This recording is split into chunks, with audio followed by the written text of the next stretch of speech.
privilège blanc, white privilege. Oh hey, how you doing? Comment ça va? Bienvenue au Woman Talk That Talk, discussion entre femmes. La société dans laquelle nous vivons actuellement est une société qui prône la suprématie blanche. Ce sont les mots de Léo lors d'une de ses vidéos sur le racisme postée sur TikTok. Préférence, sache que cette préférence est basée sur du racisme. Parce que demande-toi, elle vient d'où?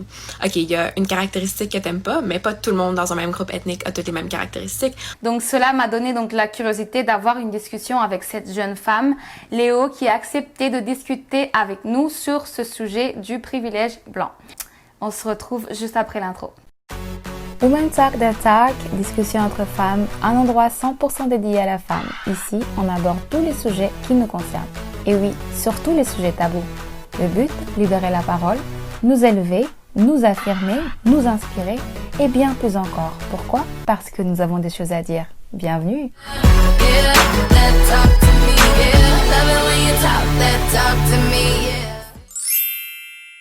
Salut Léo, donc bienvenue au Woman Talk That Talk. On se retrouve aujourd'hui avec toi pour parler de racisme et privilège blanc. Donc, avant toute chose, je vais te demander de te présenter si tu veux bien. Salut, donc je m'appelle Léo.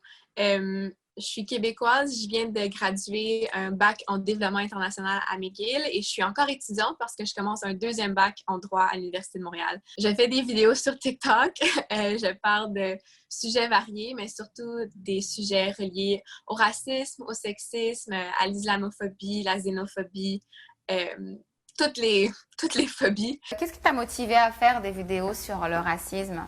Je pense que ça a commencé sur TikTok spécifiquement, ça a commencé en voyant plein de commentaires très ignorants, surtout quand il y a eu une augmentation de visibilité du mouvement Black Lives Matter à cause de la mort de George Floyd. Et je voyais tellement de commentaires de gens comme « Ah, c'est tellement mieux au Canada, je suis tellement contente d'être au Canada. » Puis je trouvais que moi, voir ces commentaires-là, comme oui, techniquement, le Canada est mieux que les États-Unis, mais la barre est très, très basse et il y a beaucoup, beaucoup de racisme au Canada aussi. Il y a beaucoup de changements qui doivent être faits au Canada aussi. Donc, moi, ça a un peu commencé comme une réponse à ça parce que je trouvais qu'on n'en parlait pas assez de ce qui se passe chez nous au Canada. Puis je pense que ça, c'est survenu parce que moi, j'ai toujours été super fière d'être canadienne.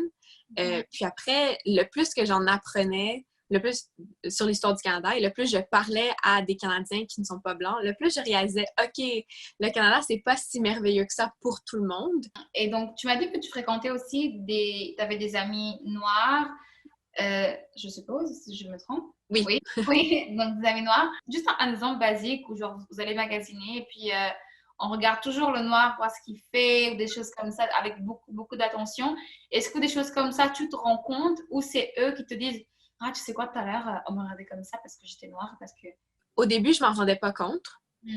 Puis c'est quand eux, ils me l'ont fait remarquer. Par exemple, comme tu dis, on magasinait, puis on se faisait suivre parce qu'on était ensemble. Puis moi, je m'étais jamais fait suivre dans un magasin avant, ever. Puis là, je remarque pas vraiment, mais là, après, en sortant, la personne m'a dit « Ah ouais, on se faisait suivre dans le magasin, est-ce que tu as remarqué? » Je pense qu'au début, je m'en rendais pas compte toute seule. Je pense que maintenant, je suis plus attentive parce que je sais plus à quoi faire attention. Je pense qu'il y a plus d'expériences que mes amis noirs ont vécu, qui me parlaient de leur expérience. Et moi, j'étais comme, ah, mais moi, j'ai jamais vécu ça. Par exemple, comme je parlais avec un de mes amis, puis il me disait, ouais, la première fois que lui, il a eu une interaction avec un policier, c'était dans un parc à comme 8 heures le soir quand il avait 11 ans. Il jouait au basketball. Puis tout d'un coup, la police est juste venue, puis les a juste tout dit de s'asseoir, puis ils ont dû rester là pendant 2 heures, puis ils ne pouvaient pas bouger. Puis comme, ça, c'est quelque chose qui ne m'a jamais arrivé. Puis c'est quelque chose que je pense que c'est jamais arrivé à la plupart des Blancs. Puis lui, il me dit, ouais, ben c'est commun. Comme, ça m'est arrivé à moi, ça est arrivé à mon frère, à d'autres de mes amis noirs. Puis je suis comme, ouais, mais, like, how? Pourquoi? Donc, il y a plusieurs choses, justement, qu'on ne peut pas vraiment s'en rendre compte que ça arrive à d'autres gens sans qu'ils nous le disent, parce que, justement, nous, ça ne nous arrive jamais. Si jamais tu vois ce genre d'action, par exemple, un policier qui arrête pour une raison non valable, est-ce que tu serais d'emblée courageuse à t'imposer ou parler ou te manifester, par exemple? J'aimerais penser que oui. Mais je pense que c'est tout le temps une question de comme notre propre sécurité. Moi, je pense que si j'étais, tu sais, je marchais dans la nuit puis je voyais un policier en train d'arrêter quelqu'un qui avait pas l'air d'avoir fait quelque chose de...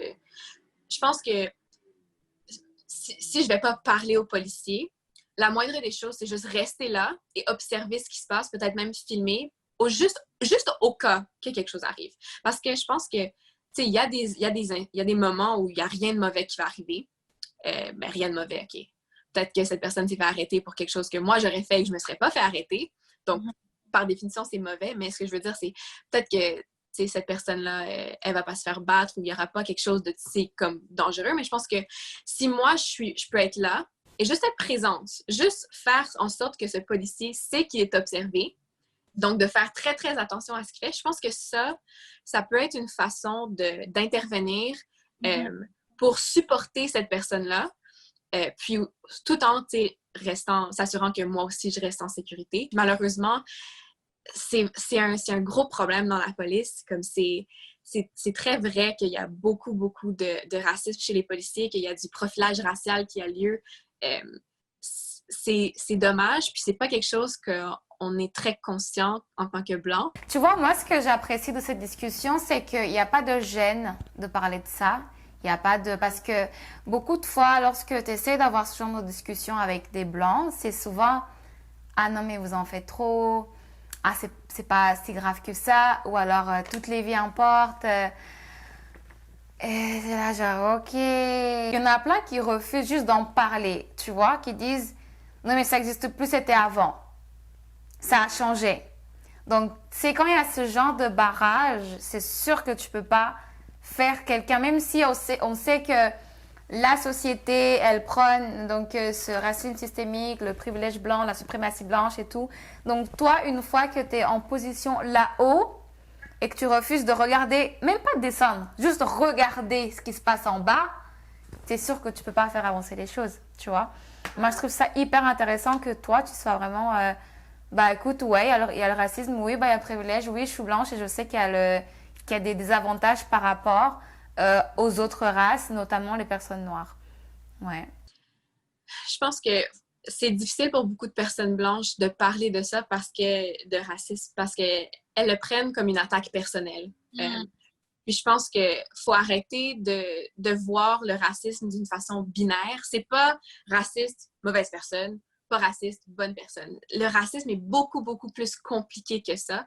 Puis je pense que justement, ces personnes qui disent « Ah, ben c'est mieux maintenant qu'avant », ils n'ont pas entièrement tort. Oui, il y a beaucoup moins de racisme ouvert et violent qui a lieu, mais ça demeure que les préjugés, les biais des personnes existent encore, puis le racisme systémique existe encore. Nos institutions n'ont pas changé depuis les 150 dernières années. Donc, obviously que si il y a 150 ans, tu es capable de dire que c'était raciste, aujourd'hui, le racisme systémique, il existe encore. Mais je pense que c'est justement d'arrêter de voir le racisme de façon binaire et arrêter de le voir comme une attaque personnelle, parce que je pense que, tu sais, on est en train d'apprendre en ce moment, puis même moi, quand justement tu dis que je suis ouverte d'en parler, j'ai tout le temps derrière ma tête où j'ai peur de dire quelque chose de mal. Mais je pense qu'il faut surmonter cette peur-là, puis il faut se mettre vulnérable et accessible et disponible justement à en apprendre, parce que apprendre, c'est difficile. Déconstruire ce qu'on a appris, c'est difficile et c'est compliqué, mais c'est nécessaire. C'est le seul moyen d'y arriver. C'est la déconstruction, c'est le seul moyen d'y arriver. Et tu vois, ce que tu as dit quelque chose d'intéressant, c'est que tu as peur de dire quelque chose de mauvais. C'est vrai que parfois, quand tu es blanc et tu veux... En fait, parfois, il faut juste trouver cet équilibre-là de ne pas non plus... pas non plus s'approprier l'histoire du noir. Ou d'or. Non. Tu vas jamais, un blanc ne va jamais être à 100% dans la peau d'une personne noire qui a un vécu, qui a une histoire, qui a des traumatismes pour certains parce que c'est très présent. Mais si tu demandes que, bah écoute, moi je suis là, je sais de quoi tu parles parce que je l'ai lu, je me suis éduquée, donc je peux te comprendre. Et s'il y a besoin de te défendre, je peux aussi t'aider à défendre, tu vois. Mais c'est pas pour autant que je veux être dans ta peau ou me prendre pour toi parce que maintenant j'ai lu 2 livres et que c'est bon. Comment tu penses qu'on peut combattre et mettre fin au racisme systémique et équilibrer le privilège blanc qui penche de la balance de l'autre côté aussi? Mhm. Je pense que selon moi, je pense que la seule façon de le faire, c'est en éduquant tout le monde sur ces sujets-là. Je pense que, tu sais, si on a seulement les personnes noires qui se battent pour leurs droits et pour le fait de se faire respecter, c'est sûr que cette communauté-là est extrêmement puissante et peut faire des changements super importants. Mais si on peut avoir des personnes genre blanches qui les supportent, on peut faire beaucoup plus de changements et beaucoup plus rapidement. Puis je pense que ça n'arrivera pas tant et aussi longtemps qu'on continue d'éduquer nos enfants de la façon dont c'est fait aujourd'hui. Je pense qu'en ce moment, comme j'ai dit, c'est fait de façon très binaire. On apprend à nos enfants à ne pas être racistes, mais on ne leur apprend pas à réfléchir sur leurs propres biais, sur leurs propres préjugés, puis leur façon qu'ils bénéficient de ce système qui est raciste parce que en tant que Blanc, on bénéficie toutes de ce système-là. Puis je pense que c'est de comprendre qu'en équilibrant la société, en déconstruisant ce racisme-là, ça ne désavantage pas les personnes blanches. C'est complètement faux de dire ça. C'est juste que ça va aider tout le monde. Les personnes qui disent « Ouais, mais moi, je suis blanche, mais j'ai travaillé super fort pour me rendre où je suis. C'est pas parce que je suis blanche que je suis aussi... successful que je suis. » Puis c'est une question de, justement, éduquer les gens à comprendre que le privilège blanc, ça veut pas dire que t'as pas travaillé fort. Ça veut pas dire que t'as pas eu une enfance difficile. Ça veut pas dire que tes parents étaient peut-être plus démunis ou quoi que ce soit. Ça veut juste dire que ta race n'a jamais été quelque chose qui a contribué à ce que tu doives travailler encore plus fort pour te rendre où tu es. Puis je pense que la façon dont on éduque nos enfants à l'école, c'est super important, la façon dont on éduque nos enfants à la maison aussi. Puis je pense que justement, c'est bien d'en apprendre. T'sais, moi, j'en ai beaucoup, beaucoup appris dans ma vingtaine. C'est bien, sauf que c'est beaucoup plus difficile de déconstruire et désapprendre le racisme à 20 ans que ce l'est à 7-8 ans. Donc, je pense que commencer cette éducation tôt et commencer, permettre justement d'avoir ces discussions-là, très, très tôt, je pense que c'est la meilleure façon de le faire. Tu sais, par rapport à l'éducation au niveau des écoles, comment est-ce que les professeurs peuvent jouer un rôle contre le racisme? Qui contrôle le curriculum? Ben, c'est nos gouvernements, c'est nos ministères de l'Éducation. Puis malheureusement, nos gouvernements bénéficient de continuer cette ignorance et bénéficient de continuer la propagation du racisme et de la suprématie blanche au Canada. Donc, c'est sûr que c'est difficile après de mettre de la pression pour que le gouvernement prenne les actions nécessaires pour mettre ce genre de cours, ce genre d'éducation au curriculum. Mais je pense que les enseignants peuvent avoir beaucoup, beaucoup d'influence par eux-mêmes dans ce qu'ils apprennent aux enfants. À l'université où tu étais, quel est le quota de noirs qu'il y avait et est-ce que tu avais des enseignants noirs? Je dirais que c'est de très bas. Ça m'est arrivé plusieurs fois d'être dans une classe où il n'y avait pas une seule personne noire, où il y en avait une ou deux. Puis souvent, c'était des classes variant de 30 à 150 personnes. Puis je pense que c'est très malheureux. Je pense que McGill, il n'y a pas beaucoup de diversité ethnique à McGill. Puis moi, j'avais jamais réalisé, mais j'ai une amie noire qui m'a fait réaliser que dans mes 4 ans à McGill, je n'ai eu aucun professeur noir. J'ai eu des guest speakers, donc des personnes qui venaient pour un seul cours pour parler de certains sujets qui étaient noirs, mais un professeur, j'en ai eu aucun. Puis je pense que ça en dit vraiment beaucoup du racisme aux universités et dans le système d'éducation parce que c'est complètement faux qu'il y a moins de personnes noires qui sont intéressées à devenir professeurs. Je pense qu'il y a juste énormément de barrières qui sont mises devant eux pour accéder à ce genre d'emploi. Puis, justement, ça, c'est un autre privilège blanc. J'avais jamais réalisé que j'avais aucun professeur noir. Mais j'imagine, tu sais, étant une personne noire, aller à l'école et n'avoir jamais aucun enseignant, aucun professeur qui nous ressemble, c'est très, très dommageant, je pense. Ah, girl! J'aime cette discussion. Il y a une question que je veux te poser. Comment est-ce que toi, tu t'éduques sur le sujet? En dehors de tes amis, quelles sont tes références au niveau, on va dire, des livres que tu as pu lire ou des documentaires? Si jamais je Mhm. pourrais référer ici. Cet été, j'ai lu plusieurs livres. J'ai lu un livre qui s'appelle The Skin We're In par Desmond Cole. C'est un activiste et journaliste noir de l'Ontario. Puis son livre parle spécifiquement du racisme systémique au Canada et c'est un excellent livre. C'est super intéressant. Je le recommande à tout le monde. Donc, j'en ai vraiment beaucoup appris de ce livre-là. En ce moment, je suis en train de lire un livre qui s'appelle White Fragility. C'est un livre qui a eu beaucoup de critiques en ligne par rapport à les propos qui sont dans ce livre. Donc, je pense que c'est un livre à lire avec un grain de sel, mais je pense que c'est très intéressant comme lecture pour une personne blanche parce que ça parle beaucoup du fait que les personnes blanches ont de la difficulté à parler du racisme. Puis ça explique un peu le pourquoi, le fait que c'est souvent vu comme une attaque personnelle alors que ça ne devrait pas l'être et comment on est un peu fragile dès qu'on se fait dire ce que tu as dit, c'est raciste, mais comme, ben moi, je suis pas raciste, j'ai des amis noirs, je travaille avec plein de personnes noires, puis c'est comme, OK, t'es pas quelqu'un qui déteste les personnes qui sont pas blanches, mais c'est vraiment, le racisme, c'est beaucoup plus compliqué que ça. Donc, ce livre-là, il est très intéressant pour un peu expliquer pourquoi, justement, les Blancs ont de la difficulté à parler du racisme. Sinon, il y a beaucoup de documentaires qui sont très intéressants.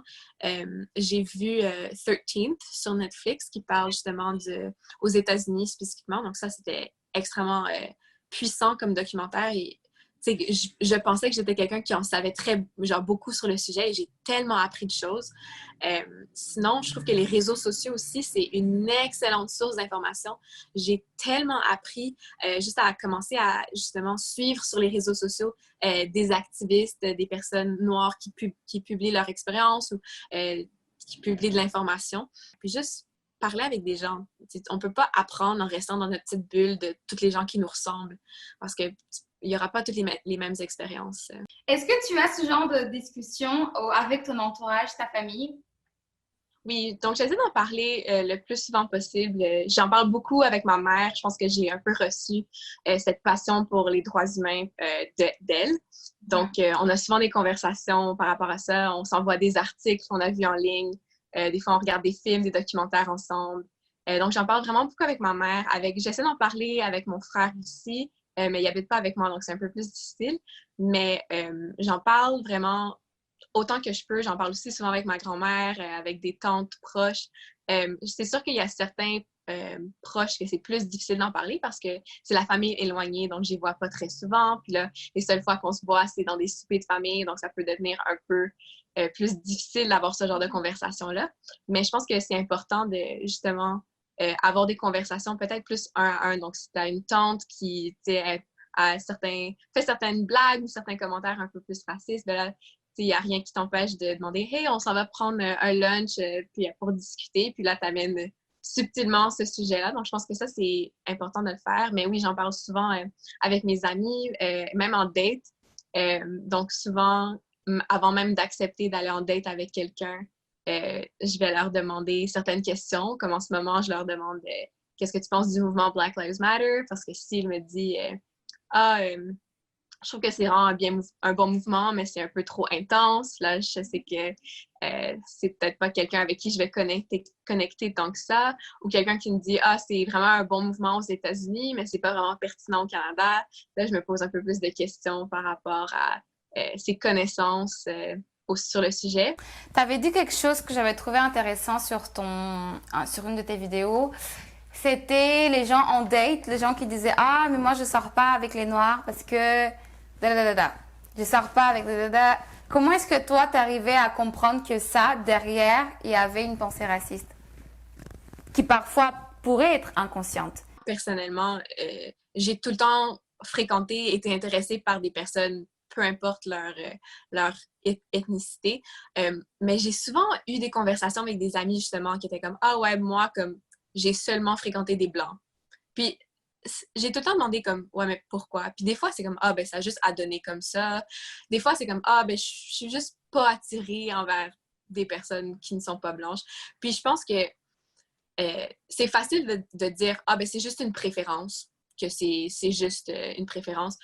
Mais je pense que c'est justement à travers les réseaux sociaux, j'ai lu un article qui justement expliquait cette préférence-là, elle est basée sur du racisme parce que tu mets toutes les personnes d'un certain groupe ethnique dans une catégorie de je sortirai jamais avec eux. Puis, premièrement, tu sais, c'est un peu c'est basé sur des stéréotypes, puis c'est un peu faire semblant que tout le monde dans un même groupe ethnique est pareil et que je ne sortirai jamais. Puis c'est là que tu réalises, OK, il y a un problème parce que pas tout le monde est pareil. Il y a beaucoup, beaucoup de variétés. Puis, donc, dire catégoriquement qu'on sortirait jamais avec quelqu'un d'un certain groupe ethnique, que ça soit noir, latino, asiatique ou whatever, après, c'est juste comme pourquoi? Puis je pense que le pourquoi, quand tu dis ah ben c'est juste une préférence, c'est facile de dire c'est juste une préférence, c'est comme OK, move on. Mais quand tu demandes ouais, mais cette préférence, elle vient d'où? Est-ce que c'est quelqu'un qui me dit ah, je sais pas, j'aime pas les yeux bridés pour les Asiatiques. OK, mais pas tous les Asiatiques ont les yeux bridés. Même chose, quelqu'un qui dit ah, je suis pas attirée envers les femmes noires parce que je préfère avoir des cheveux naturels. Ouais, mais il y a plein de femmes noires qui ont des cheveux naturels. Puis c'est ça, c'est basé sur des stéréotypes. Puis ces stéréotypes-là, le fait qu'on les aime pas, qu'on a une préférence pour pas, ça vient des standards de beauté. Puis malheureusement, comme les standards de beauté au Canada, en Amérique du Nord, dans l'Occident, c'est une personne blanche. Puis ben, c'est ridicule, premièrement, parce qu'il y a des personnes magnifiques de toutes les ethnicités, mais c'est un peu justement comme préférer un certain standard de beauté qui est raciste. En votant pour les bonnes personnes et en continuant de aussi voter avec notre portefeuille, supporter des artistes noirs, supporter des restaurants noirs, supporter ces choses-là. Je pense que ça aussi, c'est super important. Arrêter de voir le racisme, je pense, comme un problème de personnes noires qui nous affecte pas et commencer à voir ce problème comme un problème de société qui affecte tout le monde et que toute la société entière doit participer à déconstruire et à changer. Ouais. Perfect! Right there, point! Signé en bas, Léo. Ça a été un plaisir, Léo, de parler avec toi sur le sujet du white privilege, du privilège blanc et racisme. J'ai vraiment apprécié ta franchise, ton ouverture d'esprit, cette simplicité de parler avec toi sur ce sujet. C'est pas tout le temps évident. Donc, merci beaucoup d'avoir porté ta voix aujourd'hui et ton image, parce que tu seras sur YouTube. Pour le show, pour parler donc de privilège blanc. Je te remercie pour tout et surtout, je veux demander, avec ta plateforme TikTok, tous ces sujets que tu fais, qu'est-ce que tu souhaites faire avec ça par la suite? Quel est l'impact que tu vises pour plus tard? Est-ce que c'est juste le moment de TikTok parce qu'on est confiné, enfin on commence à déconfiner, mais est-ce que c'est juste la période ou maintenant tu le vois comme quelque chose qui peut s'amplifier?